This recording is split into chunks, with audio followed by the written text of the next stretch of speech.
Friends, ನಿಮ್ಮೆಲ್ಲರಿಗೂ ಕೂಡ ನಿಮ್ಮದೇ ಆಗಿರ್ತಕ್ಕಂಥ ಯೂಟ್ಯೂಬ್ ಚಾನಲ್ ಸ್ಟಡಿ ವಿತ್ ಪರಶುರಾಮ್ಗೆ ಸ್ವಾಗತ ಅಂತ ಹೇಳ್ತಾ 2025-26ನೇ ಸಾಲಿನ SSLCಯ ಮಾದರಿ ಪ್ರಶ್ನೆ ಪತ್ರಿಕೆ 1 ಗಣಿತದ ಕೀ ಉತ್ತರಗಳನ್ನು ನೋಡೋಣ. ಆಲ್ರೆಡಿ ನಾನು ಎಲ್ಲ ವಿಷಯಗಳಲ್ಲಿ ಕೂಡ ಕೀ ಆನ್ಸರ್ಗಳನ್ನು ಪೋಸ್ಟ್ ಮಾಡ್ತಾನೆ ಇದ್ದೀನಿ. ವಿಡಿಯೋದ ಡಿಸ್ಕ್ರಿಪ್ಷನ್ ಬಾಕ್ಸ್ನಲ್ಲಿ ಅವುಗಳ ಲಿಂಕನ್ನು ನೋಡಿ ಅಂತ ಹೇಳ್ತಾ ವಿಡಿಯೋನ ಲೈಕ್, ಶೇರ್ ಮತ್ತು ಸಬ್ಸ್ಕ್ರೈಬ್ ಮಾಡೋದನ್ನು ಮಾತ್ರ ಮರೆಯದಿರಿ. ಪಾಸಿಂಗ್ ಪ್ಯಾಕೇಜ್ ವಿಡಿಯೋಗಳು ಸಹಿತ ಇದ್ದಾವೆ. ಸೊ ಅವುಗಳು ನಿಮಗೆ ಮೋಸ್ಟ್ ಇಂಪಾರ್ಟೆಂಟ್, ಖಂಡಿತವಾಗಿ ನಿಮಗೆ ಅಂಕಗಳನ್ನು ತಂದು ಕೊಡ್ತಾವೆ. ಸೊ ನೋಡೋಣ, ಗಣಿತದ ಒಂದೇ ವಿಡಿಯೋದಲ್ಲಿ ಫುಲ್ ಕಂಪ್ಲೀಟ್ ಕ್ವಶನ್ ಆನ್ಸರ್ನ ಕೊಡಲಿಕ್ಕೆ ಪ್ರಯತ್ನವನ್ನು ಮಾಡ್ತೀನಿ. ಸೊ ಪ್ರಶ್ನೆ 1, 3 ಮತ್ತು 5ರ ಮಸ ಕೇಳಿದರು. ಆಯ್ಕೆ ಎ 1 ಅನ್ನೋದು ಸರಿಯಾದ ಉತ್ತರವನ್ನು ನೀವು ಬರೀಬೇಕಿತ್ತು.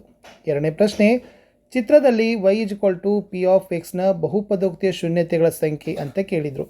ಅಂದರೆ ಇದೇನು ಝಡ್ ಇದೆಯಲ್ಲ, ಇದರಲ್ಲಿ y ಅಂತಕ್ಕಂಥ ಅಕ್ಷ ಎಷ್ಟು ಸರಿತಾಗಿದೆ ಅನ್ನೋದನ್ನು ಟಚ್ ಮಾಡಿದೆ ಅನ್ನೋದು ಅದೇ ಶೂನ್ಯತೆ ಆಗಿರ್ತದೆ. 1, 2, 3, 4. ಸೊ ಆಪ್ಷನ್ ಎ ಸಿ 4 ಅಂತಕ್ಕಂಥದ್ದು ಏನದಪ್ಪ ಅಂದರೆ ಶೂನ್ಯತೆಗಳ ಸಂಖ್ಯೆನೇ ಆಗದ. ಮುಂದಿನ ಪ್ರಶ್ನೆ, a1x + b1y + c1 = 0, a2x + b2y + c2 = 0. ಈ ರೇಖಾತ್ಮಕ ಸಮೀಕರಣಗಳ ಜೋಡಿ ಅನನ್ಯ ಪರಿಹಾರ ಹೊಂದಿದ್ದರೆ ಇವು ಕೆಳಗಿನವುಗಳಲ್ಲಿ ಸರಿಯಾದ ಸಂಬಂಧ ಏನು ಅಂತ ಕೇಳಿದರು. Option A a1/a2 is not equal to b1/b2 is the right answer. ಇಲ್ಲಿ ಯಾವುದು ಸಮಾಂತರ ಶ್ರೇಣಿ ಅಂತ ಕೇಳಿದರು. ಅದರಲ್ಲಿ ಆಪ್ಷನ್ ಡಿ ಬರ್ತದೆ. 5, 9, 13, 17 ಅಂತಕ್ಕಂಥ ಆಯ್ಕೆ ಸರಿಯಾದ ಉತ್ತರ ಇತ್ತು.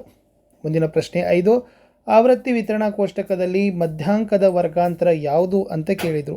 ಅದರಲ್ಲಿ ಆಪ್ಷನ್ ಸಿ 20 ರಿಂದ 30 ಅಂತ ಬರ್ತದೆ. ಅದು ಏನಾಗ್ತದಪ್ಪ ಅಂದರೆ ರೈಟ್ ಆನ್ಸರ್ ಬರ್ತದೆ. ಇಲ್ಲಿ ಟ್ರಿಗ್ನೋಮೆಟ್ರಿಗೆ ಸಂಬಂಧಪಟ್ಟಂತೆ ಕೋನ ಎದ ಅಳತೆಯನ್ನು ಕೇಳಿದರೆ option D 30 degree is the right answer. cot A = 3 tan A ಅಂತ ಕೇಳಿದರು. ಅವಾಗ ಏನಾಗಿರ್ತದೆ 30 ಡಿಗ್ರಿನೇ ಆಗಿರ್ತದೆ. ಇನ್ನು P - 4 - 5 ಈ ಬಿಂದುವಿನಿಂದ ಎಳೆದ ಲಂಬ ಎಕ್ಸ್ ಅಕ್ಷವನ್ನು ಕ್ಯೂ ಬಿಂದುವಿನಲ್ಲಿ ಛೇದಿಸ್ತದೆ. ಹಾಗಾದರೆ ಕ್ಯೂ ಬಿಂದುವಿನ ನಿರ್ದೇಶಾಂಕ ಕೇಳಿದರು. -40 ಅನ್ನೋದು ಸರಿಯಾದ ಉತ್ತರ ಬರಬೇಕು. 8ನೇ ಪ್ರಶ್ನೆ, 6 ಮತ್ತು -1 ಮೂಲಗಳಾಗಿರುವ ವರ್ಗ ಸಮೀಕರಣ ಯಾವುದು ಅಂತ ಕೇಳಿದರು. ಇದರಲ್ಲಿ ಆಪ್ಷನ್ ಬಿ ಇದೆ. x² - 5x - 6 = 0 is the right answer. ಇನ್ನು 9ನೇ ಪ್ರಶ್ನೆಗೆ ಬರ್ತೀನಿ. 2 ಚರಾಕ್ಷರವುಳ್ಳ ರೇಖಾತ್ಮಕ ಸಮೀಕರಣಗಳ ಜೋಡಿ ಅಸ್ಥಿರ ಜೋಡಿ. ಹಾಗಾದರೆ ಅದು ಎಷ್ಟು ಪರಿಹಾರವನ್ನು ಹೊಂದಿರ್ತದೆ? ಸೊ ಅದಕ್ಕೆ ಯಾವುದೇ ಪರಿಹಾರನೇ ಹೊಂದಿರೋದಿಲ್ಲ. 10ನೇ ಪ್ರಶ್ನೆ, ಡಿ ಸಮಾಂತರ ಬಿ ಸಿ ಅದೇ, A D 2 centimetre, B D 6 centimetre, D ಅನುಪಾತ ಬಿ ಸಿಯನ್ನು ಕಂಡುಹಿಡಿಯಿರಿ ಅಂತ ಕೇಳಿದರು. ಅಂದರೆ ಇದು 2:8 ಇದೆ ಅಂತಂದರೆ ಎಷ್ಟಾಗಿರ್ತದೆ? ಅದು 1:4. ಅವಾಗ ಡಿನೂ ಏನಾಗಿರ್ತದೆ? ಹೊಸ 1:4 ಇಸ್ ದಿ ರೈಟ್ ಆನ್ಸರ್. ಇನ್ನು ಒಂದು ಸಿಲಿಂಡರಿನ ಪಾದದ ಪರಿಧಿ 10 ಸೆಂಟಿಮೀಟರ್, ಎತ್ತರ 25 ಸೆಂಟಿಮೀಟರ್ ಆದರೆ ಪಾರ್ಶ್ವ ಮೇಲ್ಮೈ ವಿಸ್ತೀರ್ಣವನ್ನು ಕಂಡುಹಿಡಿದರು. ಪಾರ್ಶ್ವ ಮೇಲ್ಮೈ ವಿಸ್ತೀರ್ಣ ಕಂಡುಹಿಡಿತಕ್ಕಂಥ ಸೂತ್ರ 2πr(h) ಅದ. 10 ಪರಿಧಿ ಅದ, 25 ಎತ್ತರ ಅದ. ಅದನ್ನು ಹಾಕ್ರಿ. 10 × 25 ಅಂದರೆ 250 cm² ಇಸ್ ದಿ ರೈಟ್ ಆನ್ಸರನ್ನು ನೀವು ಕೊಡಬೇಕು. ಮುಂದಿನ ಪ್ರಶ್ನೆ, ಸಂಭವನೀಯತೆಗೆ ಸಂಬಂಧಿಸಿದಂತೆ P of E = P of E ಡ್ಯಾಶ್ನ ಬೆಲೆಯನ್ನು ನಿಮಗೆ ಕಂಡುಹಿಡಲಿಕ್ಕೆ ಕೇಳಿದರು. ಸೊ ಎಷ್ಟಾಗ್ತದಪ್ಪ ಅಂದ್ರೆ 1 ಅಂತಕ್ಕಂಥದ್ದು ಸರಿಯಾದ ಉತ್ತರವನ್ನು ನೀವು ಕೊಡಬೇಕು. 13ನೇ ಪ್ರಶ್ನೆ, ಒಂದು ಸಮಾಂತರ ಶ್ರೇಣಿಯಲ್ಲಿ 7ನೇ ಪದ 4ನೇ ಪದಕ್ಕಿಂತ 12 ಹೆಚ್ಚಾಗಿದ್ದರೆ ಸಾಮಾನ್ಯ ವ್ಯತ್ಯಾಸವನ್ನು ಕಂಡುಹಿಡಬೇಕು. ಅಂದರೆ a7 = a4 + 12 ಅದ. ಆವಾಗ ಡಿ ಎಷ್ಟಾಗ್ತದೆ? 4 ಇಸ್ ದಿ ರೈಟ್ ಆನ್ಸರ್. ಪ್ರಶ್ನೆ 14, ಕೊಟ್ಟಿರೋ ಚಿತ್ರದಲ್ಲಿ ಆರ್ ತ್ರಿಜ್ಯ ಎಲ್ ಓರೆ ಎತ್ತರವಿರುವ ಒಂದು ಶಂಕವನ್ನು ಆರ್ ತ್ರಿಜ್ಯವಿರುವ ಅರ್ಧಗೋಳದ ಮೇಲೆ ಇಟ್ಟಾರೆ. ಹಾಗಾದರೆ ಘನಾಕೃತಿಯ ಪೂರ್ಣ ಮೇಲ್ಮೈ ವಿಸ್ತೀರ್ಣ ಕಂಡುಹಿಡಿಯುವ ಸೂತ್ರ ಬರಲಿಕ್ಕೆ ಕೇಳಿದರು. So πrl + 2πr² is the right answer. ಇದನ್ನು ಬಾಯ್ಪಟ್ಟು ಹಾಕಲೇಬೇಕು ಸೂತ್ರಗಳು. 15ನೇ ಪ್ರಶ್ನೆಯಲ್ಲಿ ನೋಡ್ರಿ, ಕೋನ ಪಿನ ಅಳತೆಯನ್ನು ಕೊಟ್ಟಿದ್ರು. ಆಲ್ರೆಡಿ ಬಿ ಸಿ ಮತ್ತು ಕ್ಯೂ ಆರ್ ಅನುರೂಪದವ. 2 ತ್ರಿಭುಜ ಅದಾವ. ತ್ರಿಭುಜ ಎ ಬಿ ಸಿ ಮತ್ತು P Q R. P 80 degree ಅದ, ಸಿ 40 ಡಿಗ್ರಿ ಅದ. ಪಿ ಅಳತೆ ಕೇಳಿದರು. ಅವಾಗ ಪಿ = ಕೋನ ಎ ಅಂದರೆ ಕೋನ ಎ 180ರಲ್ಲಿ 120 ಕಳೆದ್ರೆ 60 ಡಿಗ್ರಿ ಅನ್ನೋದೇ ಬರ್ತದೆ. ಇನ್ನು 16ನೇ ಪ್ರಶ್ನೆ, P of X = x² + 3x + k ಈ ಬಹುಪದೋಕ್ತಿಯ ಶೂನ್ಯತೆಗಳು ಪರಸ್ಪರ ವ್ಯುತ್ಕ್ರಮಗಳಾಗಿದ್ದರೆ ಅದನ್ನು ನೀವೇನು ಮಾಡಬೇಕಾಗಿತ್ತಪ್ಪ ಅಂತಂದ್ರೆ ಕೇನ ಬೆಲೆಯನ್ನು ಕಂಡುಹಿಡಲಿಕ್ಕೆ ಕೇಳಿದರು. ಸೊ ಕೇನ ಬೆಲೆ ಎಷ್ಟಾಗಿರ್ತದೆ? 1 ಇಸ್ ದಿ ರೈಟ್ ಆನ್ಸರ್. 17ನೇ ಪ್ರಶ್ನೆ, ಒಂದು ಸಮಾಂತರ ಶ್ರೇಣಿಯಲ್ಲಿ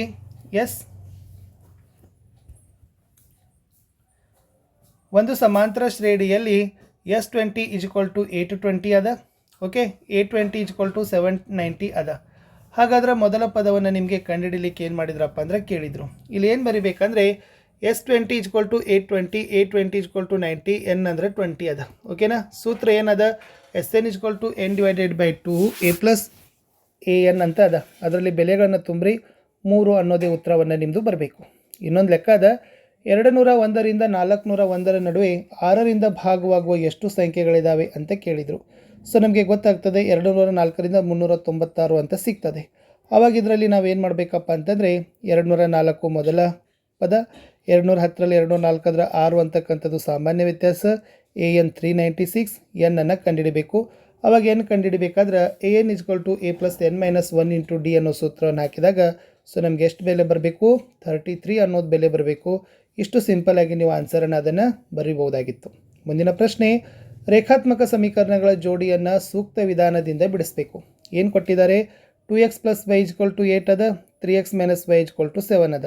ಸೊ ಬರ್ಕೊಡ್ರಿ, ಈ y ಹೋಯ್ತು, ಈ y ಹೋಯ್ತು, ಎಷ್ಟು ಉಳಿತು? 5x ಉಳಿತು, 15. ಅವಾಗ x ಏನಾಗ್ತದಪ್ಪ ಅಂದ್ರೆ 15/5 ಆದಾಗ 5 1 5 3 3 ಅಂತ ಆಗ್ತದೆ. ಇದೇ 3ರ ಬೆಲೆಯನ್ನು ನಾವು 1ರಲ್ಲಿ ಹಾಕಬೇಕು.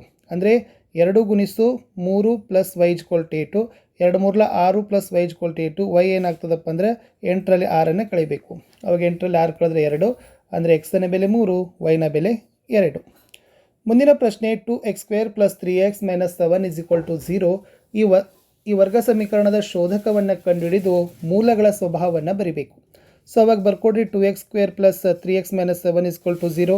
ಇದರಲ್ಲಿ A2, B + 3, C - 7. ಶೋಧಕ B² - 4AC.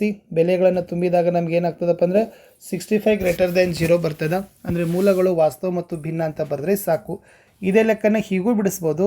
2x + 3 in the bracket complete x + x² + 1. ಅವಾಗಿದ್ದು x² + 3x - 1 = 0 ಅನ್ನೋದನ್ನು ನೀವು ಬರೀಬೋದು. ಇನ್ನು ಮೋಸ್ಟ್ ಇಂಪಾರ್ಟೆಂಟ್, √5 ಒಂದು ಅಭಾಗಲಬ್ಧ ಸಂಖ್ಯೆ ಅಂತ ಸಾಧಿಸಿ ಆಲ್ರೆಡಿ ಕೊಟ್ಟಿದ್ದೀನಿ. ಅದನ್ನು ಕೂಡ ಚೆನ್ನಾಗಿ ಪಾಸ್ ಮಾಡಿಕೊಂಡು ಬರ್ಕೊಡ್ರಿ. ಇನ್ನು ಮುಂದಿನ ಪ್ರಶ್ನೆ ಬರ್ತದೆ, ಪ್ರಶ್ನೆ 21.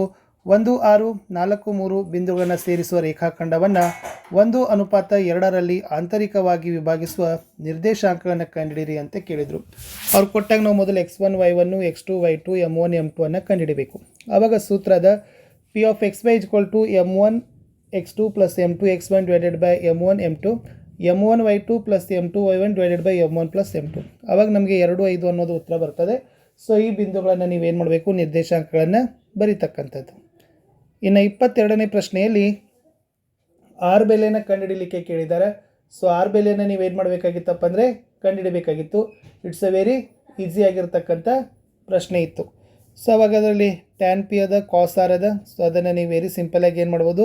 ಇಲ್ಲೇನ ಅಭಿಮುಖ ಪ್ಲಸ್ ಪಾರ್ಶ್ವ 5:5/12. cos R ಅಂದರೆ ಪಾರ್ಶ್ವ ಭಾಗಿಸು ವಿಕರ್ಣ 5:13 ಅಂತ ಬರೆದ್ರೆ ಕಂಪ್ಲೀಟ್ ಆಗ್ತದೆ. 23ನೇ ಪ್ರಶ್ನೆಯಲ್ಲಿ ಚಿತ್ರದಲ್ಲಿ CP ಮತ್ತು CQಗಳು O ವೃತ್ತ ಕೇಂದ್ರವುಳ್ಳ ವೃತ್ತಕ್ಕೆ ಸ್ಪರ್ಶಕ, ARBಯು R ಬಿಂದುವಿನಲ್ಲಿ ಮತ್ತೊಂದು ಸ್ಪರ್ಶಕ. CAB ತ್ರಿಭುಜದ ಸುತ್ತಳತೆ CP ಸ್ಪರ್ಶಕದ ಉದ್ದದ 2ರಷ್ಟಿದೆ ಅಂತ ಸಾಧಿಸಿ ಅಂತ ಕೇಳಿದರು. ಈ ತನ್ನಾಗಿರ್ತಕ್ಕಂಥ ಚಿತ್ರ ಇದೆ. ಅದರಲ್ಲಿ ನೀವು ಆರಾಮಾಗಿ ಏನು ಬರಿಬೋದಂದ್ರೆ CAB ತ್ರಿಭುಜದ ಸುತ್ತಳತೆ ಆದಮೇಲೆ ಪ್ರಮೇಯ 10.2 ಆಧಾರವಾಗಿಟ್ಟುಕೊಂಡು ಬಿಡಿಸಿದ್ರೆ ಆನ್ಸರ್ ಕಂಪ್ಲೀಟ್ ಆಗ್ತದೆ. 24ನೇ ಪ್ರಶ್ನೆಗೆ ಬರ್ತೀನಿ. ಅಪವರ್ತನ ವಿಧಾನದಿಂದ ನೀವು ಮಸವನ್ನು ಕಂಡುಹಿಡಬೇಕಾಗಿತ್ತು. ಸೊ ಓಕೆ, ಅದನ್ನು 2 ಸಂಖ್ಯೆಗಳ ಗುಣಲಬ್ಧ = ಆ 2 ಸಂಖ್ಯೆಗಳ ಮಸ ಮತ್ತು ಲಸಗಳ ಗುಣಲಬ್ಧ ಅದನ್ನು ಬರೆದು 6 ಅಂತ ಬರ್ತದೆ. ಅಷ್ಟು ಬರೆದ್ರೆ ಉತ್ತರ ಕಂಪ್ಲೀಟ್ ಆಗ್ತದೆ. ಇನ್ನು 25ನೇ ಪ್ರಶ್ನೆಯಲ್ಲಿ ನಿರ್ದೇಶಾಂಕಗಳನ್ನು ಕಂಡುಹಿಡಬೇಕಾಗಿತ್ತು. ಸೊ ಅದರಲ್ಲಿ A - 3 0, B 0 2, C 0 3 ಅಂತ ಇದೆ. ಸೊ ಈ ತರನಾಗಿರ್ತಕ್ಕಂಥ ಲೆಕ್ಕ ಬರಬೇಕು. ಫಸ್ಟ್ -5 ಅಂತ ಬರಬೇಕು. ಆಮೇಲೆ ಅದನ್ನು ಪರಿಗಣಿಸಿದಾಗ ನೀವೇನು ಆಗ್ತದೆ -5. ಆಮೇಲೆ ಸೊ ಟೋಟಲ್ ಏನಾಗ್ತದೆ -1/2 ಅಂತಕ್ಕಂಥದ್ದನ್ನು ಬರಬೇಕು. ಪ್ರಮೇಯದ ಬಾಹ್ಯ ಬಿಂದುವಿನಿಂದ ವೃತ್ತಕ್ಕೆಳೆದ ಸ್ಪರ್ಶಕಗಳ ಉದ್ದ ಸಾಮಾನ್ಯ ಅಂತ ಸಾಧಿಸಿ. ಆಲ್ರೆಡಿ ನೀವು ಎಲ್ಲ ಅದನ್ನು ಕಲ್ತಿದ್ದೀರಿ. ಸೊ ಅದನ್ನು ಬಾಯ್ಪಾಟ್ ಮಾಡಲೇಬೇಕು. ಇಷ್ಟೇ ಬರೆದ್ರೆ ನಿಮಗೆ 3 ಮಾರ್ಕಸ್ ಫಿಕ್ಸ್ ಆಗಿರ್ತಕ್ಕಂಥ ಪ್ರಶ್ನೆ. ಒಂದು ಲೆಕ್ಕದ ಒಂದು ಎಕ್ಸ್ಪ್ರೆಸ್ ರೈಲು 132 ಕಿಲೋಮೀಟರ್ ದೂರವನ್ನು ಕ್ರಮಿಸಲು ಪ್ಯಾಸೆಂಜರ್ ರೈಲಿಗಿಂತ 1 ಗಂಟೆ ಕಡಿಮೆ ಸಮಯ ತೆಗೆದುಕೊಳ್ಳುತ್ತದೆ. ಹಾಗಾದರೆ ಎಕ್ಸ್ಪ್ರೆಸ್ ರೈಲಿನ ಸರಾಸರಿ ಜವ ಪ್ಯಾಸೆಂಜರ್ ರೈಲಿನ ಸರಾಸರಿ ಜವಕ್ಕಿಂತ 11 ಕಿಲೋಮೀಟರ್ ಪರ್ ಅವರ್ ಹೆಚ್ಚಾಗಿದ್ದರೆ ಆ ಎರಡೂ ರೈಲುಗಳ ಸರಾಸರಿ ಜವವನ್ನು ಕಂಡುಹಿಡಲಿಕ್ಕೆ ಕೇಳಿದರು. ಸೊ ಈ ಥರನಾಗಿರ್ತಕ್ಕಂಥ ನೀವು ಅದನ್ನ ಲೆಕ್ಕವನ್ನು ನೀವೇನು ಬರಬೇಕು ಬರ್ಕೋಬೇಕು. ಪ್ಯಾಸೆಂಜರ್ ರೈಲಿನ ಜವ, ಎಕ್ಸ್ಪ್ರೆಸ್ ರೈಲಿನ ಜವ, ಚಲಿಸಿದ ಕಾಲ ಟು ಚಲಿಸಿದ ದೂರ ಅಪಾನ್ ಕಾಲ ಅಂತ ಹಾಕಿದ್ರೆ ಸೊ ನಿಮ್ದು ಏನಾಗ್ತದಪ್ಪ ಅಂದ್ರೆ -44 ಅಂತ ಬರ್ತದೆ. ಅದನ್ನು ನೀವು ಬರೆದು ಲಾಸ್ಟ್ 44 ಕಿಲೋಮೀಟರ್ ಅವರ್ ಅನ್ನೋದನ್ನು ನೀವು ತೋರಿಸಿದರೆ ಉತ್ತರ ಕಂಪ್ಲೀಟ್ ಆಗ್ತದೆ. ಇದು ಲೆಕ್ಕ ಆಯಿತು. ಇನ್ನು ಮುಂದಿನ ಲೆಕ್ಕ ಇನ್ನೊಂದು 6 ಲೆಕ್ಕವನ್ನು ಕೊಟ್ಟಿದ್ದರು. ಎ ಮತ್ತು ಬಿ ಇಬ್ಬರು ವಿದ್ಯಾರ್ಥಿಗಳ ವಯಸ್ಸುಗಳು ಕ್ರಮವಾಗಿ 19 ವರ್ಷ ಮತ್ತು 15 ವರ್ಷ. ಅವರ ವಯಸ್ಸುಗಳ ಗುಣಲಬ್ಧ 480ಕ್ಕೆ ಸಮವಾಗಲು ಎಷ್ಟು ವರ್ಷಗಳು ಬೇಕಾಗ್ತವೆ ಅಂತ ಕೇಳಿದರು. ಸೊ ಅದನ್ನು ನೀವು ಏನು ಮಾಡ್ಬೋದಪ್ಪ ಅಂದ್ರೆ ಈ ಥರನಾಗಿ ಬಿಡಿಸ್ರಿ. ಬೇಕಾಗುವ ವರ್ಷಗಳ ಸಂಖ್ಯೆ ಎಕ್ಸ್ ಆಗಿರಲಿ. ಅದನ್ನೆಲ್ಲ ಬರೆದು ನೀವು ಏನು ಬರಬೇಕಪ್ಪ ಅಂದ್ರೆ 5 ವರ್ಷಗಳ ನಂತರ ಅವರಿಬ್ಬರ ವಯಸ್ಸುಗಳ ಗುಣಲಬ್ಧ 480 ಅಂತ ಬರೆದ್ರೆ ಉತ್ತರ ಕಂಪ್ಲೀಟ್ ಆಗ್ತದೆ. ಮುಂದಿಂದು ಒಂದು ಟ್ರಿಗ್ನೋಮೆಟ್ರಿ ಮೇಲೆ ಲೆಕ್ಕ ಇತ್ತು. ಸೊ ಇದನ್ನು ಫಸ್ಟ್ ನೋಡಿ. ಇದು ಒಂದನೇ ಲೆಕ್ಕವನ್ನು ಅವ್ರು ಏನು ಮಾಡಿದ್ದಾರೆ ಸಾಧಿಸಿದ್ದಾರೆ. ಸೊ ಎಡಭಾಗ ಇದೆ. ಸೊ ಆಮೇಲೆ ಬಲಭಾಗ ಅಂತಕ್ಕಂಥದ್ದು ಅವ್ರು ಏನು ಮಾಡಿದರು ಕೊಟ್ಟಿದ್ರು. ಸೊ ಇನ್ನೊಂದು ಎರಡನೇ ಲೆಕ್ಕ ಒಂದು ಬರ್ತದೆ ನೋಡಿ.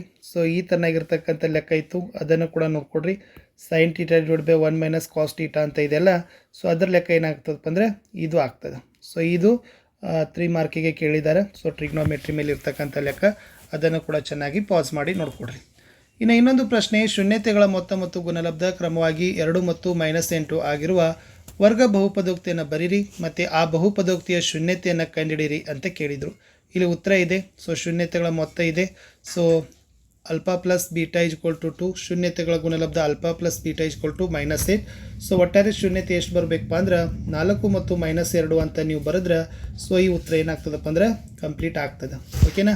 ಇನ್ನು ಮುಂದಿನ ಪ್ರಶ್ನೆ ನೋಡಿರಿ ಏನಿದೆ ಅಂತಂದರೆ P of X = x² + 3x + 1 ಈ ವರ್ಗ ಬಹುಪದೋಕ್ತಿಯ ಶೂನ್ಯತೆಗಳು ಅಲ್ಫಾ ಮತ್ತು ಬೀಟಾ ಆದರೆ 1/α + 1/β α² + β + α β² ಸ್ಕ್ವೇರ್ ಅಂತ ಇದೆ. ಅವುಗಳ ಬೆಲೆಗಳನ್ನು ನಿಮಗೆ ಕಂಡುಹಿಡಲಿಕ್ಕೆ ಕೇಳಿದರು. ಅದರ ಸಿಂಪಲಾಗಿ ನೀವು ಏನು ಮಾಡ್ಕೊಳ್ಬೇಕಪ್ಪ ಅಂದ್ರೆ ಈ ಥರನಾಗಿರ್ತಕ್ಕಂಥದ್ದು ಬರೆದು ಶೂನ್ಯತೆಗಳ ಮೊತ್ತ -3 ಗುಣಲಬ್ಧ 1 ಈ ಥರನಾಗಿರ್ತಕ್ಕಂಥ ಬರೆದ್ರೆ 3 ಮಾರ್ಕ್ಸ್ ನಿಮಗೆ ಕೊಡ್ತಾರೆ. ಇನ್ನು 30ನೇ ಲೆಕ್ಕ ಇತ್ತು. ABC ಒಂದು ಲಂಬಕೋನ ತ್ರಿಭುಜ AB² = BC × BD ಅಂತ ಆಲ್ರೆಡಿ ಸಾಧಿಸಿದ್ದಾರೆ. ಅದನ್ನು ಕೂಡ ನೋಡ್ಕೊಡ್ರಿ. ಎಷ್ಟೆಷ್ಟು ಸ್ಟೆಪ್ಪಿಗೆ ಎಷ್ಟೆಷ್ಟು ಮಾರ್ಕ್ಸ್ ಕೊಡ್ತಾರೆ ಅನ್ನೋದನ್ನು ಕೂಡ ನಿಮಗೆ ಕೊಟ್ಟಿದ್ದಾರೆ. ಅದನ್ನು ಚೆನ್ನಾಗಿ ನೀಟಾಗಿ ಬರ್ಕೊಡ್ರಿ. 31 ಗೋಡೆ ಗಡಿಯಾರದ ನಿಮಿಷದ ಮುಳ್ಳಿನ ಉದ್ದ 18 ಸೆಂಟಿಮೀಟರ್. 35 ನಿಮಿಷಗಳಲ್ಲಿ ನಿಮಿಷದ ಮುಳ್ಳು ಕ್ರಮಿಸುವ ವಿಸ್ತೀರ್ಣವನ್ನು ಕಂಡುಹಿಡಿಯಿರಿ. ನಿಮಿಷದ ಮುಳ್ಳಿನ ಚಲನೆಯಿಂದ ಉಂಟಾಗುವ ಕಂಸದ ಉದ್ದವನ್ನು ಕಂಡುಹಿಡಿಯಿರಿ ಅಂತ ಕೇಳಿದರು. ಆಲ್ರೆಡಿ ಇಲ್ಲಿ ಸೂತ್ರ ಇದೆ. ಸೊ ಸೂತ್ರ ಹಾಕಿದಾಗ ನಮಗೆ ಒಟ್ಟಾರೆ ಉತ್ತರ ಸಿಗೋದು 66 ಸೆಂಟಿಮೀಟರ್ ಅಂತ ಬರೆದ್ರೆ ನಿಮ್ಮ ಉತ್ತರ ಕಂಪ್ಲೀಟ್ ಆಗ್ತದೆ. 32ರಲ್ಲಿ ಸಂಭವನೀಯತೆಗೆ ಇರ್ತಕ್ಕಂಥ ಪ್ರಶ್ನೆ. ಒಂದು ಪೆಟ್ಟಿಗೆಯಲ್ಲಿ 6ರಿಂದ 70ರವರೆಗೆ ಕಾರ್ಡ್ ಇದ್ದಾವಂತೆ ಕೊಟ್ಟಿದ್ರು. ಪೂರ್ಣ ವರ್ಗ ಸಂಖ್ಯೆ, 5ರಿಂದ ಭಾಗವಾಗುವ ಸಂಖ್ಯೆ, 30ಕ್ಕಿಂತ ಕಡಿಮೆ ಬೆಸ ಸಂಖ್ಯೆ. ಸೊ ಅಲ್ಲಿ 3 ಕೂಡ ಕೊಟ್ಟಿದ್ದೀವಿ. ಸೊ 6 / 65, 13 / 65 ಆರ್ 1/5 ಆಮೇಲೆ 12 / 65 ಅನ್ನೋದು ಉತ್ತರವನ್ನು ನೀವೇನು ಮಾಡಬೇಕು 32ರಲ್ಲಿ ಬಿಡಿಸಿದ್ರೆ ಲೆಕ್ಕ ಕಂಪ್ಲೀಟ್ ಆಗ್ತದೆ. ಇನ್ನು ಸರಾಸರಿಯನ್ನು ಕಂಡುಹಿಡಿಬೇಕು. ವರ್ಗಾಂತರ ಆವೃತ್ತಿ ಇತ್ತು. ಸರಾಸರಿ 0ರಿಂದ 10 4, 10ರಿಂದ 20 9, 20ರಿಂದ 30 15, 30ರಿಂದ 40 14, 40ರಿಂದ 50 8. ಸೊ ಇದಕ್ಕೆ ಉತ್ತರ ಏನಾಗ್ತದಪ್ಪ ಅಂದರೆ ಸರಾಸರಿ ಎಷ್ಟು ಬರಬೇಕಾಗಿತ್ತು 27.6 ಅಂತಕ್ಕಂಥ ಉತ್ತರವನ್ನು ಕಂಡುಹಿಡಬೇಕು. CIF ಅದ X1 ಕ್ಯಾಲ್ಕುಲೇಷನ್ ಮಾಡಬೇಕು. FI XI ಕ್ಯಾಲ್ಕುಲೇಷನ್ ಮಾಡಿದರೆ ನಿಮ್ಮ ಉತ್ತರ ಏನಾಗ್ತದಪ್ಪ ಅಂದ್ರೆ ಎಸ್ ಬರ್ತದೆ. ಅದನ್ನು ಕೂಡ ನೀವು ಬಿಡಿಸ್ಬೋದು. ಇನ್ನು ಬಹುಲಕವನ್ನು ಕಂಡುಹಿಡಲಿಕ್ಕೆ ಕೇಳಿದ್ದಾರೆ ನೋಡಿ. ಸೊ ಇದು ವರ್ಗಾಂತರ ಮತ್ತು ಆವೃತ್ತಿದ್ದು ನೋಡಿ ಬಹುಲಕ ಕಂಡುಹಿಡಲಿಕ್ಕೆ ಕೊಟ್ಟಿರ್ತಕ್ಕಂಥದ್ದು. ಸೊ ಇದು ಬಹುಲಕವನ್ನು ಕಂಡುಹಿಡಬೇಕಾದ್ರೆ ಈ ಥರನಾಗಿರ್ತಕ್ಕಂಥ ಅದ್ರ ಗಾತ್ರ ವರ್ಗಾಂತರ ತೊಗೋಬೇಕು 25 30. ಆವಾಗ ಅದನ್ನು ಎಲ್ಲ F1 F2 F' ಗುರುತಿಸಬೇಕು. ಆವಾಗ 27.5 ಅಂತ ಬರ್ತದೆ. ಇದು ಉತ್ತರ ಕಂಪ್ಲೀಟ್ ಆಗ್ತದೆ. ಗ್ರಾಫ್ ಬರಬೇಕಾಗಿತ್ತು. So x + 2y = 6, x + y = 5. So already ಬಿಂದುಗಳನ್ನು ಕೊಟ್ಟಿದ್ದೀವಿ. ಸೊ ಅದನ್ನು ಈ ಥರನಾಗಿರ್ತಕ್ಕಂಥ ನಿಮ್ಮದು ಗ್ರಾಫ್ ಏನಾಗಬೇಕಾಗಿತ್ತು ಬಂದರೆ ನಿಮ್ಮದು ಲೆಕ್ಕ ಏನಾಗ್ತದೆ ಕಂಪ್ಲೀಟ್ ಆಗ್ತದೆ. ಸೊ ಇಷ್ಟನ್ನು ನೀವು ಬರೀಬೇಕಿತ್ತು. ಇನ್ನು 35ನೇ ಪ್ರಶ್ನೆಯ ಉತ್ತರಗಳನ್ನು ಕೂಡ ನಾನು ಕೊಟ್ಟಿದ್ದೀನಿ. ಸೊ ಇದು 35ರಲ್ಲಿ ಮೊದಲ ಪ್ರಶ್ನೆಯ ಉತ್ತರ ಇತ್ತು. ಓಕೆನಾ. ಸೊ ಇದನ್ನು ಥೇಲ್ಸನ ಪ್ರಮೇಯಕ್ಕೆ ಅನುಗುಣವಾಗಿ ನೀವು ಬಿಡಿಸಬೇಕಾಗಿತ್ತು. ಅದನ್ನು 4 ಮಾರ್ಕ್ಸಿಗಿದೆ. ಇನ್ನೊಂದು 6 ಪ್ರಶ್ನೆಯೂ ಕೂಡ ಇದೆ. ಅದನ್ನು ಕೂಡ ಇಲ್ಲಿ ಕೊಟ್ಟಿದ್ದೀನಿ. ಸೊ ಅದನ್ನು ಕೂಡ ನೀವು ನೋಡಿಕೊಂಡು ಬಿಡಿಸ್ರಿ. ಓಕೆನಾ. ಇನ್ನು ಮುಂದಿನ ಪ್ರಶ್ನೆ ಏನಿತ್ತಪ್ಪ ಅಂದ್ರೆ ಒಂದು ಸಮಾಂತರ ಶ್ರೇಣಿಯಲ್ಲಿ ಅದ. ಸೊ 10 ಪದಗಳ ಮೊತ್ತವನ್ನು ಕಂಡುಹಿಡಿದಿದ್ರು. ಸೂತ್ರ ಇದು ಹಾಕಬೇಕು. SN = 3n² + 2n ಅದ. ಆಮೇಲೆ A1 S1 5 ಅದು ಕಂಡುಹಿಡಬೇಕು. ಶ್ರೇಣಿ ಮಾಡಬೇಕು. ಎನ್ನೇ ಪದವನ್ನು ಕ್ಯಾಲ್ಕುಲೇಷನ್ ಮಾಡಬೇಕು. ಓಕೆನಾ. ಅವಾಗ AN = 6n - 1 ಬರ್ತದೆ. ಅವಾಗ ಲಾಸ್ಟ್ ಏನಾಗ್ತದಪ್ಪ ಅಂದ್ರೆ ನಿಮ್ಮ ಉತ್ತರ ಎಷ್ಟು ಬರಬೇಕು? 32,6260 ಅನ್ನೋದನ್ನು ಬರೆದ್ರೆ ಸಾಕು. ಇನ್ನು ಟ್ರಿಗ್ನೋಮೆಟ್ರಿ ಮೇಲೆ ಒಂದು ಲೆಕ್ಕ ಇದೆ ನೋಡಿ. ಸೊ ಟೋಟಲಿ ಅವನತ ಕೋನವನ್ನು ಕಂಡುಹಿಡಲಿಕ್ಕೆ ಕೊಡಿದ್ರು. ಸೊ ಅದನ್ನು ಈ ತನಾಗಿರ್ತಕ್ಕಂಥ ಡಯಾಗ್ರಾಮನ್ನು ಹಾಕ್ಕೊಡ್ರಿ. ಓಕೆನಾ. ಆವಾಗ ದೀಪಸ್ತಂಭದ ಎತ್ತರ 10√3 ಮೀಟರ್ ಅಂತ ಬರ್ತದೆ. ಸೊ ಇಷ್ಟು ಏನಾಗಬೇಕಾಗಿತ್ತು ನಿಮ್ಮದು ಫಸ್ಟ್ ಲೆಕ್ಕದ 20√3 ಮೀಟರ್ ಅಂತ ಬರಬೇಕು. ಸೊ ಟೋಟಲಿ ಅದು ದೊಡ್ಡ ಲೆಕ್ಕ ಅದ. ಎಸ್ 60 ಡಿಗ್ರಿ ಅಂತ ಬರ್ತದೆ. ಅದರಲ್ಲಿರ್ತಕ್ಕಂಥ ಇನ್ನೊಂದು ಆರ್ಗ್ ಇತ್ತಲ್ಲ ಟ್ರಿಗ್ನೋಮೆಟ್ರಿ ಮೇಲೆ, ಇದು ಅದೇ ಇತ್ತು ಲೆಕ್ಕ ಉತ್ತರ. ಸೊ ಎಲ್ಲ ಹೇಳ್ಕೊತ ಹೋದರೆ ಭಾಳ ವಿಡಿಯೋ ಲೆಂತ್ ಆಗ್ತವೆ. ಸೊ ಟೋಟಲಿ 40 ಮೀಟರ್ ಅಂತ ಬರೆದ್ರೆ ಸಾಕು. ಇನ್ನು ಲಾಸ್ಟ್ ಲೆಕ್ಕ ಇದೆ ನೋಡಿ. ಸೊ ಇದನ್ನು ಸ್ವಲ್ಪ ನೋಡಿ. ಮೇಲ್ಮೇಲೆ ಘನದ ಮೇಲ್ಮೈ ಲಕ್ಷಣಗಳಂತಿಲ್ಲ, ಅದರಿಂದ ಪ್ರಶ್ನೆ ಇತ್ತು. ಸೊ ಟೋಟಲಿ ಇಷ್ಟು ಉತ್ತರವನ್ನು ನೀವು ಏನು ಮಾಡಬೇಕಾಗಿತ್ತು, ಕೊಡಬೇಕಿತ್ತು. 2 ಲೆಕ್ಕ ಇದಾವೆ ಅದರಲ್ಲಿ. ಒಂದು 616 cm² ಬರಬೇಕು. ಇನ್ನೊಂದು ಇಷ್ಟು ಬರಬೇಕು. ಇಷ್ಟೇ ಇತ್ತು ಗಣಿತದ model question paper 1 key answer ಅಂತ ಹೇಳ್ತಾ ನಾನು ಸಿಗ್ತೀನಿ ಹೊಸ ವಿಡಿಯೋದಲ್ಲಿ. ಅಂಟಿಲ್ ಟೇಕ್ ಕೇರ್, ಬಾಯ್.